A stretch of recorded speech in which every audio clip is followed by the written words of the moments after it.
need to do something. Hindi bagay sa atin ang pagiging poor. Hindi bagay sa atin ang poverty. Angela, that's why we have to think of ways para mapalipit kay May. Kailangan makaisip tayo ng paraan para sumipsip sa kanya. Ito na nga, nag-research ako about Tita May. Hinahanap ko kung ano ang mga likes and dislikes niya, kung anong makakapagpa-trigger sa kanya para mas mainis siya kay Ikit. Kaso so far, ang nakikita ko pa lang itong company profile niya eh. Tingnan nga.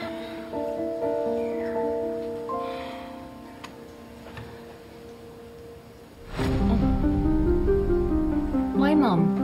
Ba't ganun ka makatitig sa picture ni Tita May? Bakit? Malaki ba yung pores niya? Is her skin dry? You know what? Her face really looks familiar.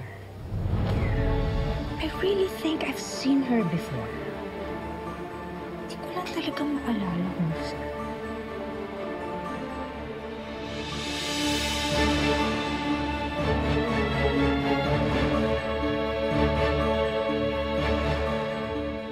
Good morning po, Miss May. Ay, Miss May. Andito ko na pala. Actually, nandun na yung mga turista sa poster.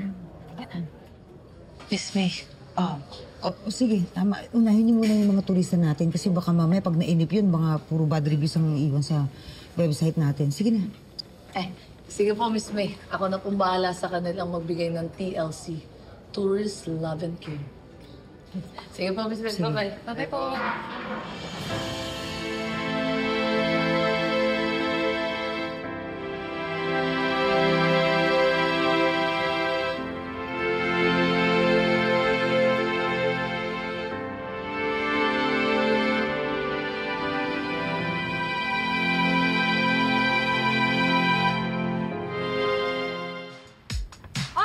Nandito tayo sa isa sa pinakamagandang tourist spot dito sa Rizal. Ang palaging nagte-trending at palaging kumakalampag sa social media na Pililla Windmill. Sarap! Kaya ano pa inaantay nyo? Mag-take na kayo ng maraming picture at sabihin nyo na ang pagpunta nyo dito. Dahil ito ay isang pinakamalaking electric fan na makikita nyo dito sa Rizal. O, ito na rin yung chance nyo para mag-hard launch ng relasyon nyo. So, ito na nga ang sinasabi ko na chance nyo para ipagsigawan na mag-shota kayong dalawa. O, tapos mag-picture kayo sa taas.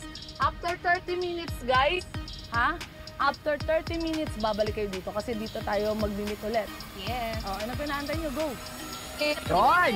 Roy, mag-ingat mag-ingat. Ulitin nyo na. Sir, galingan niyo yung pag-hard launch niyo. Yes, saka yung post nyo.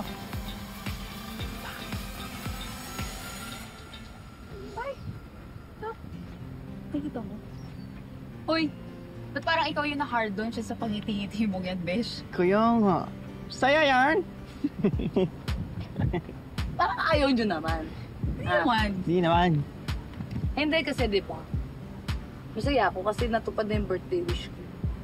Sabi ko, gusto ko mag-ayos kami ni Miss Mo. Eh, natupad binigay sa akin favorite ako na Lord. Wow. Pero alam mo, ito iniisip ko lang palagi. Naawa ko kay Miss Mo. Hanggang ngayon, nahanap niya pa rin yung anak. Ang isa sa mga wish ko ulit, sana makita niya ulit yung anak at makasama niya.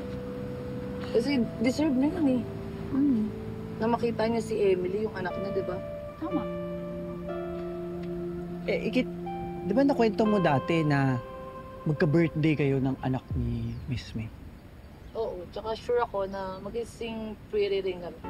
Saka di ba, Ikit, nakwento mo na di mo nakilala yung nanay mo dahil sumama siya sa AFAM nung bata ka pa lang? Oo, pero anong connect ng life story ko sa kwento ni Miss May? Sige nga. Teka.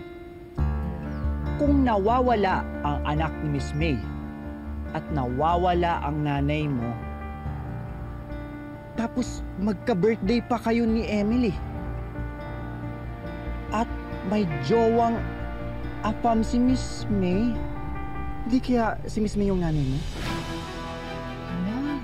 Besh, Paano nga ikaw yung nawawalang anak ni Miss May? Alam niyo, ang labo niyo. Imposible mangyari yun. Pero Besh, may point yung sinabi ni Bobby. Malay mo naman, di ba? Oh. Isang ina na naghahanap ng nawawalang anak. Oh. Isang anak na naghahanap ng nawawalang ina. Oh. Pak! I-KMJS mo na yun, Besh. Pak! Imbis na i-KMJS nyo kami, ba't hindi na lang kayo yung sumalang sa pasto? Ha? Kasi apaka mga chitis mo sa inyo. Mga marites. Eto, pakinggan nyo ako Pangalan pa lang. Emily. Marikit. Malayo. Ang layo. Di ba? Okay. Di ba? Tsaka sabi ng tatay ko, ang nanay ko daw pumunta dun sa Amerika, hindi dun sa Japan. Di ba? Kaya dehinsa ko yung anak ni Miss May, ha? Okay? Pero alam mo, palagi ko pa rin talagang iniisip. Nasaan ba talaga yung nanay ko? Mabait pa siya. Kasing bait niya ba si Miss May? Naalala niya ba ako? Hinanap niya kaya ako?